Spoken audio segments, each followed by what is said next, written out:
tous et à toutes. Je m'appelle Père Emmanuel Ngengurutse. Je suis dans la congrégation des Pères de la doctrine chrétienne.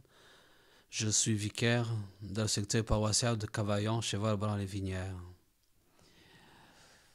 Je suis content de vous retrouver pour partager la parole de Dieu pendant cette semaine.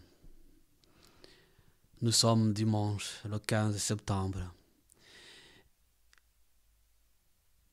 Et le 15 septembre, normalement, on célèbre la fête de Notre-Dame des Douleurs, mais cette fête tombe en dimanche, alors le dimanche prime sur toutes les fêtes. Alors on voit que c'est toujours le message du Christ ressuscité qui est au centre. Et voilà pourquoi l'Église propose aussi les lectures du dimanche, mais pas de cette fête. Écoutons l'Évangile. Évangile de Jésus-Christ selon saint Marc.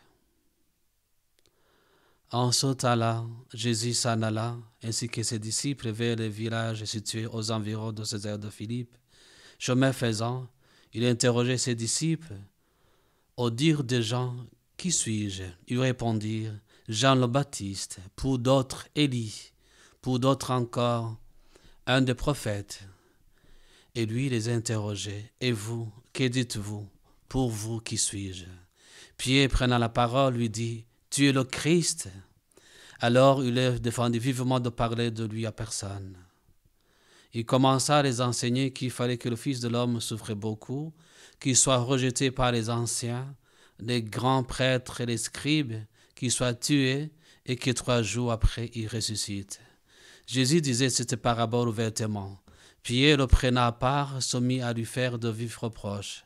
Mais Jésus se tourna et voyant ses disciples, interpella vivement Pierre. Passe derrière moi, Satan. Tes pensées ne sont pas celles de Dieu, mais celles des hommes.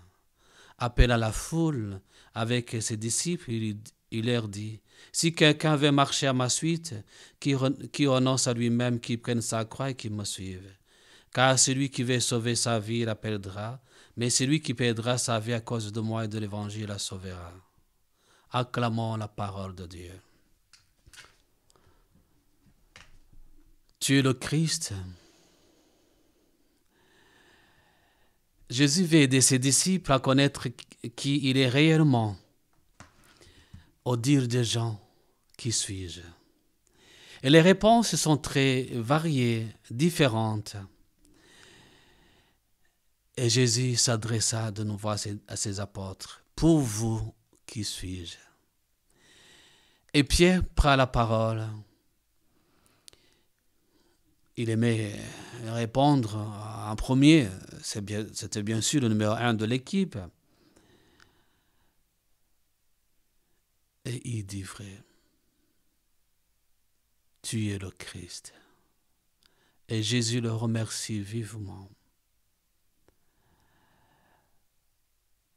Et si Jésus, aujourd'hui, pose la même question aux hommes et aux femmes d'aujourd'hui, au dire des gens, qui suis-je? Peut-être un homme extraordinaire, ami des pauvres, un révolutionnaire, un bienfaiteur de l'humanité. Mais si nous arrêtons là-bas, nous n'avons pas encore compris qui est Jésus. La foi que Pierre professe, la foi des apôtres, la foi de l'Église, notre foi en Jésus le Christ, Fils du Dieu vivant,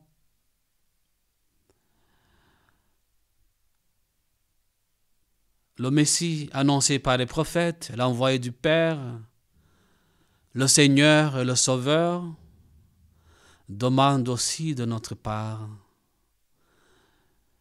une autre connaissance de Jésus, qui soit vraiment notre Seigneur, qui soit le Seigneur de notre vie, c'est-à-dire c'est lui qui dirige nos vies, c'est lui qui dirige ma vie.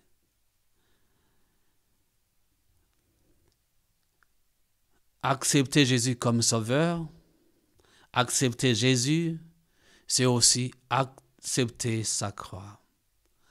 Mais voyez-vous, devant la croix, c'est toujours un non. Pierre lui fait de vifs reproches parce que Jésus parle de la croix. Accepter Jésus, le reconnaître, c'est rencontrer la vie.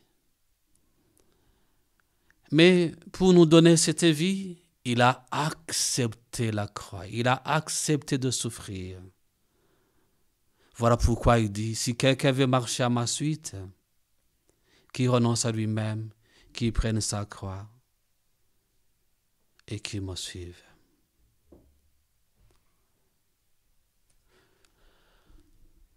Quand tout va bien, on aimerait suivre Jésus, on est content quand il fait des merveilles dans notre vie, mais quand il est à la croix, on ne veut pas comprendre. Or, c'est par sa passion, sa mort et sa résurrection que Jésus a sauvé les hommes et non par nos paroles. Et comme dit le pape François, si nous prêchons le Christ sans la croix, nous sommes comme des mercenaires, nous ne sommes pas des amis du Christ. Et il nous invite à passer du temps avec Jésus pour une connaissance plus profonde, pour une relation personnelle avec lui.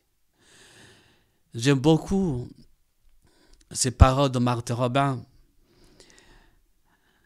Elle dit, si le monde des accès court à sa perte, c'est qu'en grande partie, il y a beaucoup de mouvements que de prière, beaucoup d'agitation que d'adoration, beaucoup d'œuvres que de vie intérieure.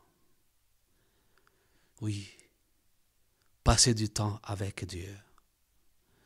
Le monde court, il y a beaucoup de mouvements. Est-ce que je trouve un moment pour l'adoration, pour passer du vrai temps avec lui? Et c'est là où réside notre préoccupation, passer du temps avec Dieu, dans la prière, mais aussi dans l'Eucharistie. Oui, il y a beaucoup d'agitation.